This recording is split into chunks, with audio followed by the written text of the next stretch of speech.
جو اپنا دین بچانے کے لیے ایک غار میں چھپ گئے تھے اور اللہ تعالی جل شانہ نے اپنے فضل سے ان کی حفاظت فرمائی۔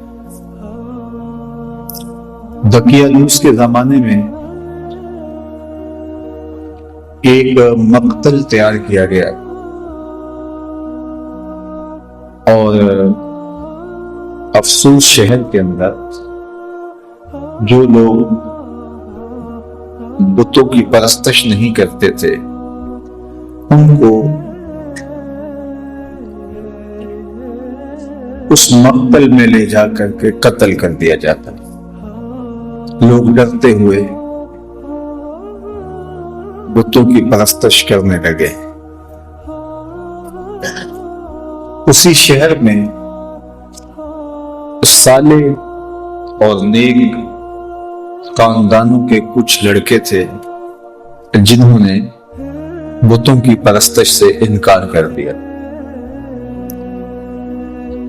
بادشاہ نے ان کو بلایا اور کہا کہ تم اگر بتوں کی پرستش نہیں کرتے ہو تو تمہیں بھی مقتل میں لے جا کر کے قتل کر دیا جائے گا، لیکن تمہاری اٹھتی جوانیاں، ان فوان شباب، خوبصورت چہرے مجھے اس بات سے روکتے ہیں کہ تمہیں قتل کروں، لیکن میں اپنے فیصلوں کو صادر کرنے والا ہوں۔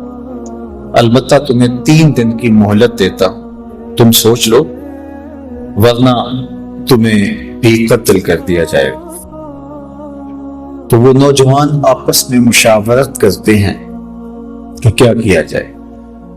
کفر کو، بت پرستی کو تو کسی صورت میں ہم قبول نہیں کریں گے، دوسری صورت قتل کر دیے جائے۔ راستہ یہ نکالا کہ شہر چھوڑ دیں اور کسی غار میں جا کے پناہ لے لیں۔ تو ان سب لڑکوں نے گھروں سے کچھ ضروری سامان لیا اور جا کے ایک غار میں پناہ لی۔ راستے میں ایک چرواہا ملا، اس نے کہا کہ تم کدھر جا رہے ہو؟ تو انہوں نے غرض بیان کی تو اس نے کہا کہ یہ آفت تو میرے اوپر بھی آئے گی جب ہر شخص کو بت پرستی پہ مجبور کیا جا رہا ہے، تو چلو میں بھی تمہارے ساتھ چلتا ہوں۔ چرواہے کے پیچھے اس کا کتا بھی ان کے ساتھ ہو لیا، تو انہوں نے اس کتے کو ہٹانا چاہا۔ ظاہر ہے کتا ہے تو جب وہ اپنے ہم جنس کو دیکھتا ہے تو شور و غل کرتا ہے، تو یہ پکڑے جائے۔ لیکن کتے نے بارگاہ عزتی میں عرض کی اور زبان حال سے کہا کہ میں کوئی ایسی حرکت نہیں کروں گا، آپ کی سنگت مجھے محبوب اور مرغوب ہے۔ تو ان کا کتا بھی ساتھ ہو لیا۔ تو اللہ تعالیٰ جل شانہ نے سورہ کہف کا نام اس غار سے رکھا۔ کہف عربی میں غار کو بھی کہتے ہیں، اور یہ غار کہاں ہے؟ رقیم وادی میں ہے۔ یہ رقیم وادی کہاں ہے اس کے بارے میں علماء کا اختلاف ہے۔ امام قرطبی نے لکھا ہے کہ یہ اندلس کے قریب جگہ ہے جہاں رقیم وادی ہے اور اصحاب کہف کا غار ہے۔ اصحاب کہف کے غار کے حوالے سے ایک زیارت گاہ ترکی میں بھی موجود ہے جہاں لوگ جاتے ہیں، اور ان لوگوں کا خیال ہے کہ اصحاب کہف کی غار یہ ہے۔ مختلف لوگوں نے مختلف چیزیں لکھی ہیں۔ بہرحال کہف غار کو کہا جاتا ہے اور رقیم اس وادی کا نام ہے یا اس بستی کا نام ہے جس بستی میں یہ غار تھی۔ تو اللہ تعالیٰ جل شانہ نے قرآن مجید کے اندر ارشاد فرمایا،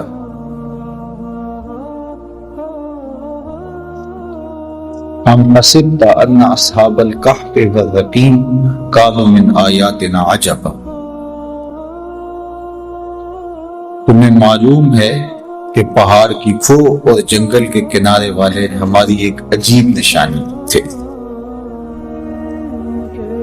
اب بادشاہ نے جب سختی کی کہ لوگوں کو بت پرستی پہ آنا پڑے گا، تو اپنا دھرم بچانے کے لیے، اپنا دین بچانے کے لیے، اپنا ایمان بچانے کے لیے یہ چند نوجوان تھے جنہوں نے فیصلہ کیا کہ شہر چھوڑ دیں گے اور اپنا دین بھی بچائیں گے اور اپنی جان بھی بچائیں گے۔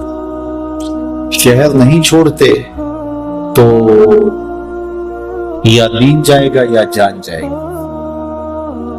اگر بادشاہ کی مان لیتے ہیں تو دین سے ہاتھ دھونے پڑیں گے، اگر نہیں مانتے تو جان سے ہاتھ دھونے پڑیں گے۔ تو تیسرا راستہ یہ نکالا کہ دین بھی بچ جائے اور جان بھی بچ جائے۔ تو یہ اس غار میں پہنچے، ظاہر ہے منزل ان کی آگے تھی، تو ابھی یہ شام کو بھاگے تو رات، ایک رات دو رات وہاں قیام کرتے اور پھر آگے کہیں نکل جاتے۔ لیکن وہی جب پہنچے تو ان کے اوپر نیند کا غلبہ آ گیا اور یہ اس غار میں سو گئے۔ جو ان کے ساتھ کتا چلا تھا وہ بھی غار کے دھانے پر بیٹھا، تو کتا بھی آغوش نیند میں چلا گیا اور یہ سوئے رہے، حتیٰ کہ 309 سال تک یہ نیند میں رہے۔ 3 صدیاں بیت گئی اور یہ نیند کی حالت میں رہے۔ اور اللہ جل شانہ نے ان اپنے پاک باز بندوں کے لیے اہتمام یہ کیا کہ ان کو بھوک اور پیاس بھی نہ لگی۔ انسان کو جتنی مرضی گہری نیند آئی ہو، جب بھوک لگتی ہے، جب پیاس کی شدت ہوتی ہے تو پھر انسان جاگ پڑتا ہے۔ تو یہ الوہی اہتمام تھا کہ اللہ جل شانہ نے ان کو بھوک اور پیاس بھی نہ لگنے دی کہ یہ جاگ پڑے۔ انسان باہر سے شور سنتا ہے تو شور کی وجہ سے بھی جاگ پڑتا ہے۔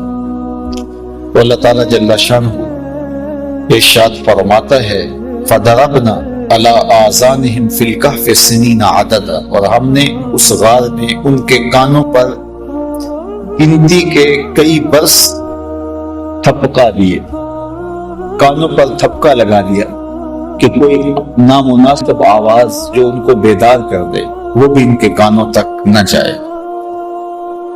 اتنا عرصہ انسان ایک کروٹ پہ پڑا رہے تو پھر عضو بدن ثابت ہو جاتا ہے، لیکن اللہ تعالیٰ قرآن مجید میں ارشاد فرمایا وَنُقَلِّبُهُمْ ذَاتَ الْيَمِينِ وَذَاتَ الشِّمَالِ، ہم ان کی کروٹیں بھی بدلتے رہے۔ یہ سوئے رہے اور ہم اپنے فضل سے، اپنے کرم سے ان کی کروٹیں بھی تبدیل ہوتی رہی۔ اللہ اکبر۔ اب ظاہر ہے کوئی وہاں سے گزرا ہو اور وہاں ان کو دیکھا ہو تو ارشاد فرمایا وَتَحْسَبُهُمْ أَيْقَاظًا وَهُمْ رُقُودٌ، اور اگر کوئی ان کو دیکھے تو یہ لگے کہ یہ جاگ رہے ہیں، حالانکہ یہ سوئے ہوئے تھے۔ اور پھر یہ بھی ارشاد فرمایا وَتَرَى الشَّمْسَ إِذَا طَلَعَتْ تَزَاوَرُ عَنْ كَهْفِهِمْ ذَاتَ الْيَمِينِ وَإِذَا غَرَبَتْ تَقْرِضُهُمْ ذَاتَ الشِّمَالِ وَهُمْ فِي فَجْوَةٍ مِّنْهُ۔ یہ جس غار میں سوئے پڑے تھے تو جب سورج وہاں سے گزرتا تو ہم سورج کو تھوڑا سا دائیں بائیں کر کے گزار دیتے تاکہ ان کے غار میں دھوپ کی وجہ سے بیداری نہ ہو۔ کیسا نیند کا اہتمام کیا گیا، کہا کانوں پہ تھپکے لگا دیے اور تاکہ شور ان کو نہ اٹھائے، اعضاء کہیں جامد نہ ہو جائیں، ہم کروٹیں بدلتے رہے۔ دھوپ کی شدت کی وجہ سے، گرمی سے کہیں بیدار نہ ہو جائے، ہم نے نظام قدرت کو بدل دیا، نظام فطرت تبدیل ہو گیا۔ یہ کوئی حدیث ہوتی تو شاید کوئی اس کو ضعیف کہہ کے انکار کر دیتا کہ تم اللہ کے ولیوں کے بارے میں اتنی بڑی بات کر رہے ہو، نظام ہستی تبدیل ہو گیا۔ لیکن یہ قرآن کوئی انکار بھی نہیں کر سکتا. اللہ اکبر. وَتَرَى الشَّمْسَ إِذَا طَلَعَتْ تَزَاوَرُ عَنْ كَهْفِهِمْ ذَاتَ الْيَمِينِ وَإِذَا غَرَبَتْ تَقْرِضُهُمْ ذَاتَ الشِّمَالِ. کہا ہم نے سورج کے رخ کو بدل دیا. وہ آتا سیدھا، لیکن جب غار کی جگہ آتی، ان کا پہاڑ آتا، تو یہ سورج تھوڑا سا خم کھا کے گزر جاتا. اللہ اکبر. تو پھر ارشاد فرمایا وَقَلْبُهُمْ بَاسِطٌ ذِرَاعَيْهِ بِالْوَسِيدِ. اور ان کا کتا جو ساتھ چلا تھا وہ کلائیوں کو پھیلا کر کے غار کی چوکھٹ پہ بیٹھا ہوا ہے. یہ بھی ایک اہتمام ہے. کوئی چرواہا گزرتا ہوا آئے تو وہ کتے کو دیکھ کر کے جو ہے وہ سائڈ پہ ہو جائے. اور کوئی جانور آئے، کوئی موذی جانور بھی تو 309 سال کا عرصہ بیت گیا، کئی موذی جانور آئے ان کے گزرے ہوں گے، کتے کو دیکھ کے وہ بھی رخ بدل گئے، پہرے دار بھی بٹھا دیا. اللہ اکبر. یہ عرصہ بھی 309 سال کا. اور ارشاد فرمایا لَوِ اطَّلَعْتَ عَلَيْهِ لَوَلَّيْتَ مِنْهُمْ فِرَارًا وَلَمُلِئْتَ مِنْهُمْ رُعْبًا. اگر تو انہیں جھانک کر دیکھے تو ان سے پیٹ پھیر کر بھاگے، ان کی ہیبت تیرے سینے میں بھر.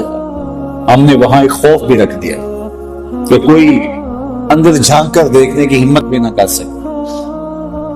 اللہ کے ولی سو رہے ہیں، قدرت نے الوہی اہتمام کر رکھے. سورج بھی رخ بدل کے گزر جاتا ہے. کتا غار کے ڈھانے پہ بیٹھا ہے، کوئی اندر آنے کی ہمت نہیں کر پاتا. ان کے کانوں پر ہم نے جو ہے وہ تھپکے لگا دیے، کوئی آواز بھی ان تک نہیں پہنچتی. بھوک غار کے اندر جاتی نہیں ہے کہ وہ بیدار ہو جائے. بھوک اور پیاس کی شدت انہیں تنگ کرے اور وہ بیدار ہو جائیں، ایسا بھی نہیں ہے.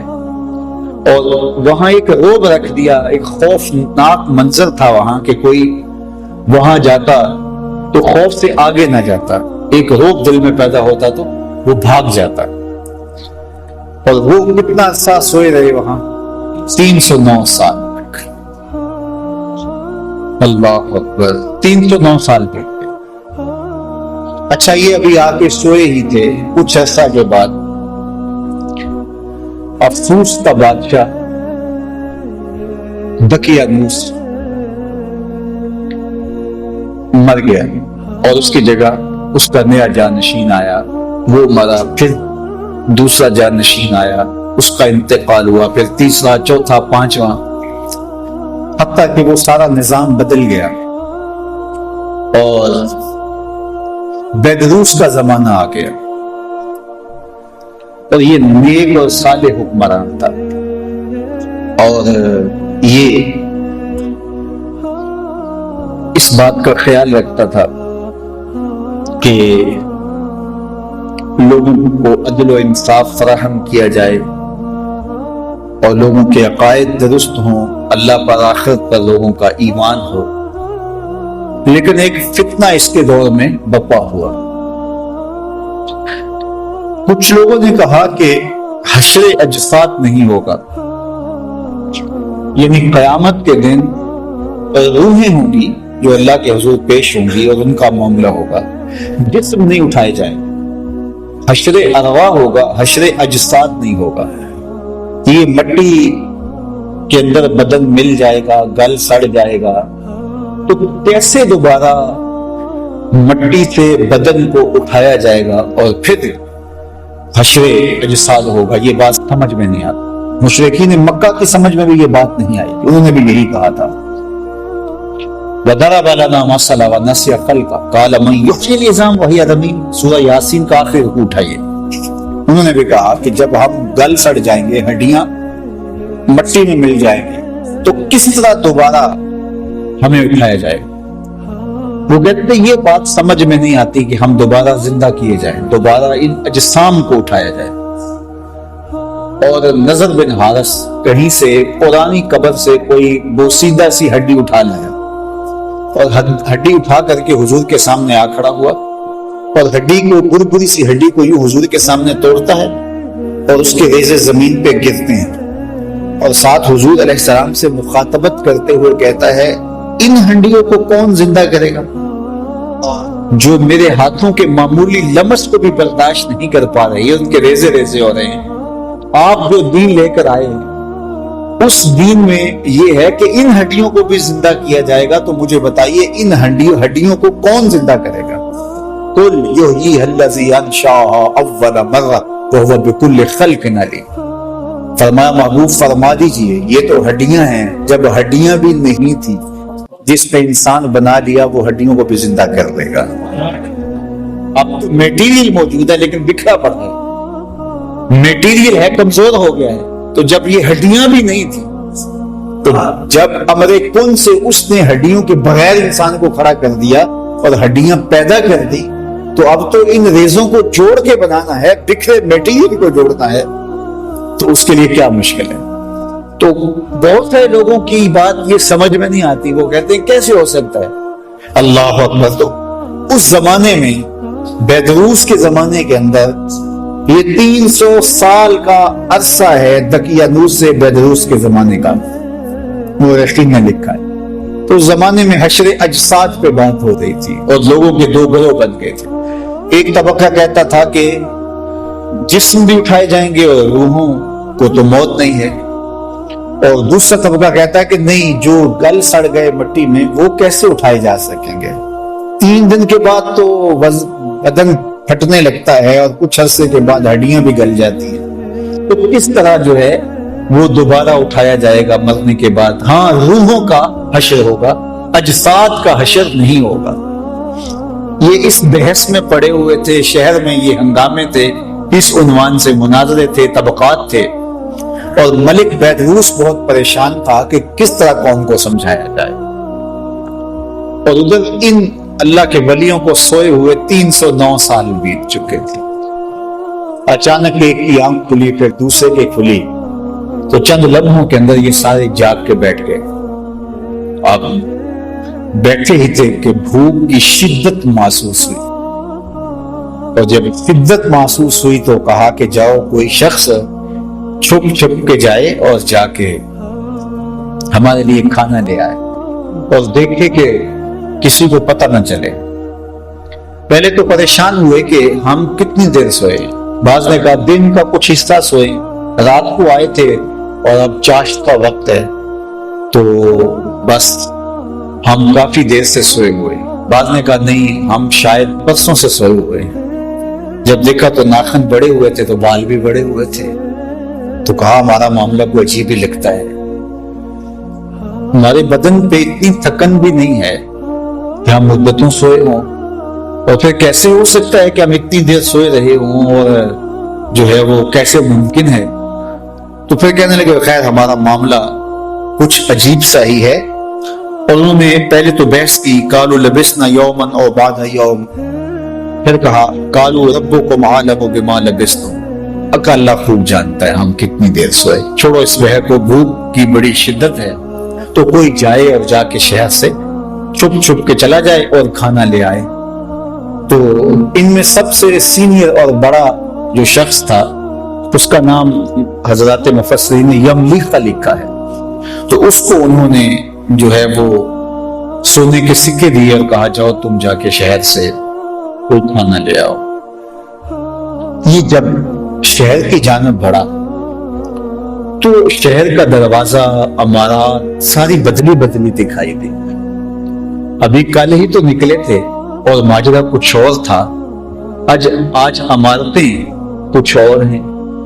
آج سے 50-60 سال پہلے کوئی شخص یہاں راہ والی روڈ سے اتر کر کے یہاں کینٹ کے اندر کسی پرانی بستی میں آیا ہو، اور 60 سال 70 سال کے بعد اگر وہ دوبارہ وہاں سے اترے تو یہ عمارتیں، یہ عالی نصب سڑکیں، یہ لشکار عمارتی مارکیٹیں، یہ جگہ جگہ باغات، پھوٹتے فوارے، وہ کہے گا یہ میں کدھر آ گیا ہوں؟ میں 80 سال قبل آیا تھا، یہاں تو یہ بستی ہوتی تھی، یہاں قبرستان ہوتا تھا، یہاں پیپل کا درخت ہوتا تھا، یہاں برگد کا سایہ دار گھنا شجر ہوتا تھا، یہاں کنواں چلتا تھا، یہاں کھیت تھے، یہ کیا منظر ہے؟ تو اب اس بات کو تو 300 سال گزر گئے تھے۔ تو حضرت یملیخ جب داخل ہوئے شہر میں تو شہر کا نقشہ ہی بدلا ہوا ہے۔ لیکن جب لوگوں کو دیکھا تو شکلیں وہی تھی، ملتی جلتی۔ ایک عجیب حیرت ہے، ایک نانبائی کی دکان پہ گئے اور اس سے کھانا طلب کیا، انہوں نے کھانا دیا تو انہوں نے جب اس کو سکے دیے تو وہ حیرت زدہ ہو گیا کہ، اور غور سے دیکھا، کہا یہ تو دقیانوس کے زمانے کے سکے ہیں۔ اس کو لگا کہ اس کو کوئی پرانا خزینہ ملا ہے، پرانا کوئی خزانہ ملا ہے، اور انہوں نے کہا کہ یہ تو دقیانوس کے زمانے کے ہیں۔ تو اس نے کہا کہ یہ دقیانوس کا زمانہ نہیں ہے۔ کہا وہ تو 300 سال ہو گئے اس دنیا سے کوچ کیے ہوئے اس کو۔ تو کہا کہ یہ کیا تم بات کر رہے؟ اس نے کہا تم کیا بات کر رہے؟ تو جب جھگڑا طول پکڑتا ہے تو بازار کے لوگ جمع ہو جاتے ہیں، حتیٰ کہ کوتوالے شہر بھی آ جاتا ہے اور پکڑ کے بادشاہ کے دربار میں لے جائے۔ یہ نوجوان عجیب باتیں کر رہا ہے، کہتا میں یہ تم کیا بات کر رہے ہو، اس کا ذہن ٹھیک ہے، کیا ماجرا ہے؟ تو بادشاہ نے اس کو کہا کہ کیا ماجرا ہے؟ تو اس نے بتایا کہ ہم تو اپنا دین اور دھرم بچانے کے لیے شہر سے نکلے تھے، دقیانوس کا زمانہ تھا، تو اب یہاں بدلے ہوئے حالات، ہمارے پاس سکے ہیں، ابھی کل کی بات ہے۔ تو ایک وزیر نے کہا بادشاہ سلامت، دقیانوس کے زمانے میں کچھ نوجوان بھاگ گئے تھے شہر سے، اور ان کو گرفتار کرنے کے لیے دقیانوس نے کافی کوشش کی تھی لیکن نہیں ہو سکا تھا۔ پھر تختیوں پر ان کے نام لکھوا کر شاہی خزانے میں رکھ دیے تھے اور کہا تھا کہ یہ جب بھی پکڑے جائیں ان کو کڑی سزا دی جائے۔ تو کہیں یہ وہی نوجوان نہ ہو، تو وہاں سے وہ تختیاں لائی گئی اور اس کے اوپر وہی نام لکھے ہوئے تھے۔ تو حضرت یملیخا کو بھی بات سمجھ آ گئی، ان کو بھی بات سمجھ آ گئی۔ قرآن مجید نے یہ سارا منظر نامہ بیان کیا ہے۔ اللہ اکبر۔ پھر یہ لوگ بادشاہ سمیت یملیخا کو لے کے ان کے غار تک پہنچے، اور جب لوگوں کو آتے ہوئے دیکھا تو یہ سارے گھبرا گئے کہ ہم پکڑے گئے، کیونکہ غار کے اندر موجود باقی لوگوں کو تو پتہ نہیں تھا کہ وہاں ماجرا کیا ہوا اور ہم کتنا عرصہ سوئے رہے۔ تو جب یہ بہت مضطرب ہوئے تو حضرت یملیخا بھاگ کر آگے چلے گئے اور جا کے ان کو ساری کہانی سنائی کہ اللہ نے ہمیں عرصہ تک سلائے رکھا۔ اور پھر یہ بادشاہ کی قیادت میں آیان سلطنت کے لوگ جا کے اصحاب کہف سے ملے، ان سے ملاقات کی اور یہ ان سے ملے، اور پھر وہ جو مسئلہ تھا حشر اجساد نہیں ہو سکتا، حشر ارواح ہوگا، تو یہ مسئلہ بھی حل ہو گیا کہ جو رب بغیر کھانے اور کھلانے اور پلانے کے 309 سال تک ان بندوں کو زندہ رکھ سکتا ہے، وہ قبروں میں سے بھی اٹھا لے گا اور جسموں کے ساتھ اٹھا لے گا۔ تو یہ ان سے ملے، اس کے بعد ان کو دوبارہ تبھی موت واقع ہو گئی اور وہی ان کو اس غار کے اندر ہی دفن کر دیا گیا اور آگے دیوار چن دی گئی۔ وہاں اللہ نے قرآن مجید میں ارشاد فرمایا کہ یہ سب وَكَذَلِكَ أَعْثَرْنَا عَلَيْهِمْ، یہ کیوں سب کچھ ہوا؟ لِيَعْلَمُوا أَنَّ وَعْدَ اللَّهِ حَقٌّ، تاکہ لوگوں کو پتہ چل جائے کہ اللہ کے وعدے سچے ہیں، وَأَنَّ السَّاعَةَ لَا رَيْبَ فِيهَا، اور قیامت کے قائم ہونے میں کوئی شک نہیں، اجساد کا ارواح ہوگا۔ إِذْ يَتَنَازَعُونَ بَيْنَهُمْ أَمْرَهُمْ فَقَالُوا ابْنُوا عَلَيْهِمْ بُنْيَانًا۔ اللہ اکبر۔ فرمایا پھر وہ وقت بھی آیا وہاں کے لوگوں کا اختلاف ہو گیا، بعض نے کہا کہ یہاں جو ہے وہ عمارت کھڑی کر دی جائے، لیکن وہ لوگ جو غالب ہوئے انہوں نے کہا یہاں ہم مسجد بنائیں گے۔ ارشاد فرمایا قال الذین غلبوا علی امرہم لنتخذن علیہم مسجدا، ہم یہاں مسجد بنا دیں گے تاکہ یہاں لوگ آ کر کے نماز پڑھیں اور پاک بندوں کی قربت کی برکتیں حاصل کریں۔ تو ان کو وہاں دفن کر کے دیوار کے آگے دیوار کر دی گئی اور ساتھ مسجد بنا دی گئی، اور یہ بات چاہے وقت کے حکم سے، آیان سلطنت کے مشورے سے یہ ہوا۔ اللہ اکبر۔ اب اللہ تعالیٰ قرآن مجید میں ارشاد فرماتا سَيَقُولُهُمْ ثَلَاثَةٌ رَابِعُهُمْ كَلْبُهُمْ، بعض نے کہا 3 تھے چوتھا ان کا کتا تھا۔ وَيَقُولُونَ خَمْسَةٌ سَادِسُهُمْ كَلْبُهُمْ، بعض نے کہا 5 تھے، چھٹا ان کا کتا تھا۔ رجمًا بالغیب، یہ ان کی اس طرح کی باتیں ہیں، ان کے اندازے ہیں، ان کی تک بندیاں ہیں۔ وَيَقُولُونَ سَبْعَةٌ وَثَامِنُهُمْ كَلْبُهُمْ، بعض نے کہا کہ وہ 6 تھے اور 7واں ان کا کتا تھا، 7 تھے 8واں ان کا کتا تھا۔ قُلْ رَبِّي أَعْلَمُ بِعِدَّتِهِنَّ مَا يَعْلَمُهُمْ إِلَّا قَلِيلٌ۔ ارشاد فرمایا کہ تمہارا رب خوب جانتا ہے، محبوب آپ فرما دو میرے رب کو خوب پتا ہے وہ کتنے تھے۔ تمہارا موضوع نہیں ہے کہ ان کی تعداد کتنی تھی، تم اس میں الجھ کے نہ رہ جاؤ کہ وہ 7 تھے، وہ 5 تھے، وہ 3 تھے، چوتھا ان کا کتا تھا، چھٹا ان کا کتا تھا، یا 8واں ان کا کتا تھا۔ تمہارا موضوع یہ نہیں ہے، تمہارا موضوع یہ ہے کہ مر کر دوبارہ اٹھنا ہے اور ایک ایک عمل کا حساب دینا ہے۔ بعض اوقات ہدایت حاصل کرنے کی بجائے لا یعنی ابحاث کے اندر مبتلا ہو کر کے ہدایت کو لوگ ضائع کر دیتے ہیں۔ تو کہا کہ تمہارا یہ رب خوب جانتا ہے، وہ 3 تھے یا 5 تھے یا اس سے زیادہ تھے، تمہاری کیا غرض، جتنے بھی تھے تمہاری نظر اس مقصد پہ ہونی چاہیے تھی کہ انہوں نے کفر کو قبول نہ کیا اور شہر چھوڑ دیا، تو تمہاری نظر اس پہ ہونی چاہیے کہ 309 سال تک بغیر کچھ کھائے پیے وہ زندہ رہے اور اللہ نے ان کو اٹھا لیا، تو تمہیں بھی حشر کے دن اٹھا لے گا۔